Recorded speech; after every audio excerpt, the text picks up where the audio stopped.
In today's installment, we're counting down the 5 most amazing facts that you probably didn't know about mummies and mummification.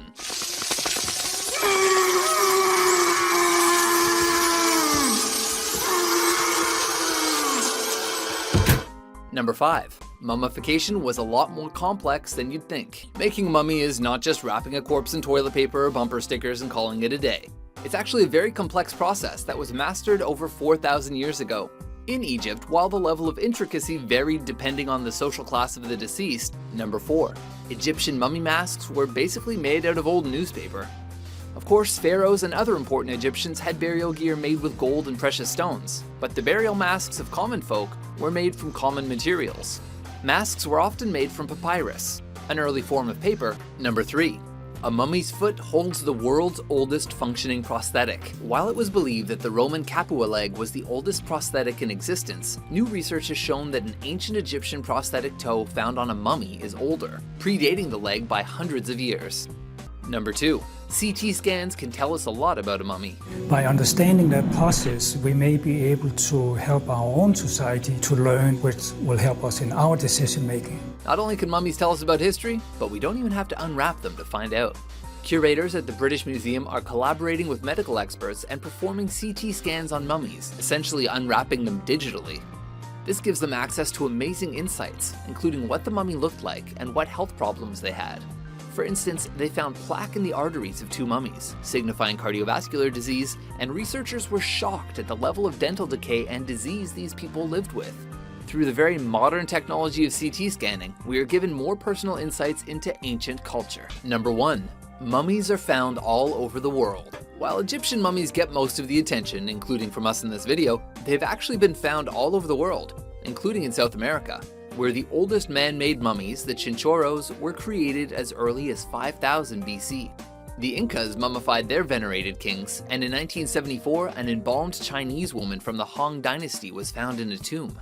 Amazingly, 4,000-year-old mummies were discovered in Xinjiang, China, with distinctly European features.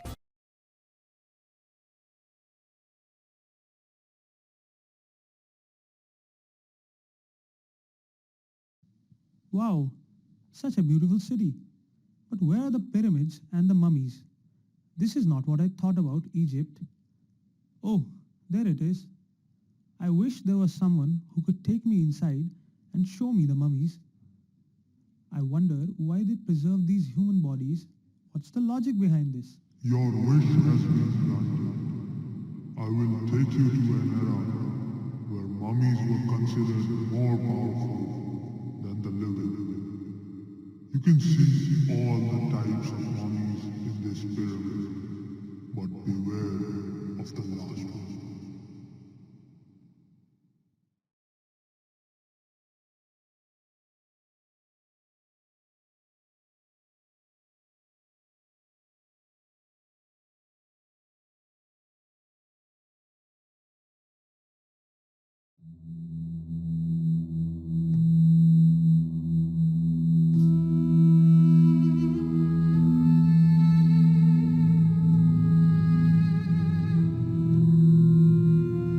This is the ancient world of Egypt.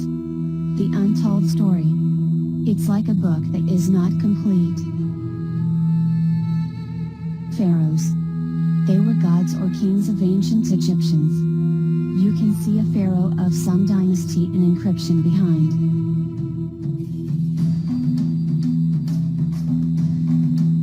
Walls and pillars. They tell us about each detail of how men survived in that era. Egyptians used a language from after-static family now known as Egyptian Arabic.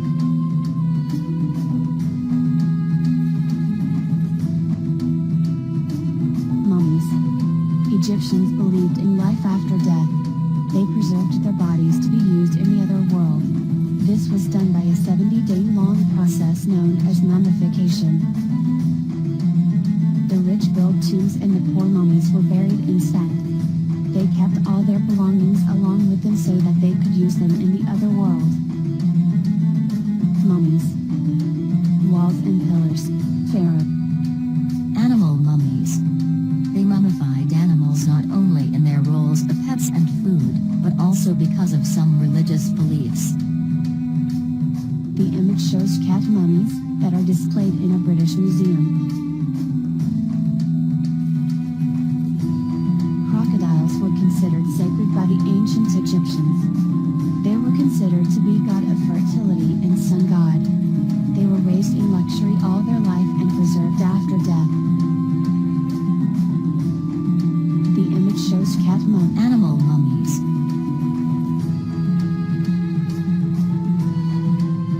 Cats were mummified for religious offerings. They were believed to represent was goddess. A total of 19 tons of mummified cats were shipped to England in 19th century. I am here from centuries.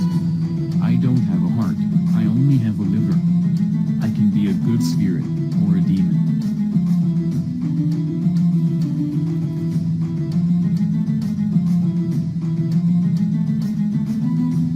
Anubis, protector of the dead.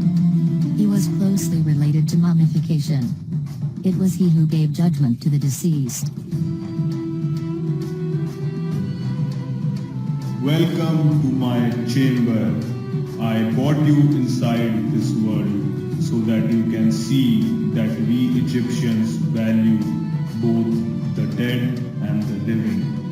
I am not a devil, I am the god. Anubis is my name. Now you can go back to your world.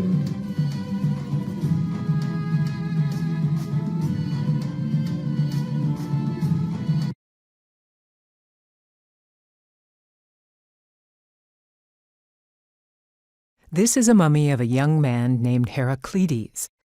He died in Egypt in the 1st century AD when he was about 20 years old. Mummification was developed by the ancient Egyptians to preserve the body for the afterlife. Typically, all internal organs were removed before mummification, with the exception of the heart. But in this case, the heart was removed and the lungs were left intact.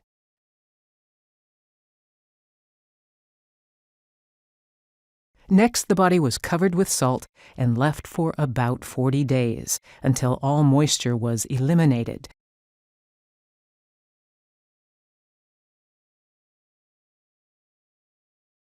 Perfumed oils and plant resins were rubbed on the body. Thick layers of resin were applied to glue the strips of linen that were wrapped around the body.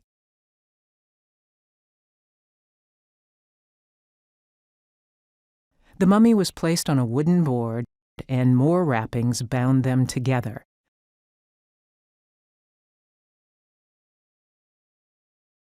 A mysterious pouch, perhaps of religious significance, was placed on the chest. A mummified ibis, a wading bird with a slender, down-curved bill, was placed on the abdomen. Ibis mummies commonly served as votive offerings to the gods, but this is an unusual case of a bird being mummified with a deceased human. Long linen strips further secured the wrappings. A portrait panel of Heraclides was placed over the face. A large linen cloth was wrapped around the mummy. The shroud was painted red with an imported lead-based pigment. This treatment is rare. Very few red shroud mummies are known to exist. Egyptian symbols of protection and rebirth were painted on the outer cloth with pigments and gold. Finally, Heraclides' name was written in Greek at the feet. Thanks to this remarkable mummification process, Heraclides' body is with us today.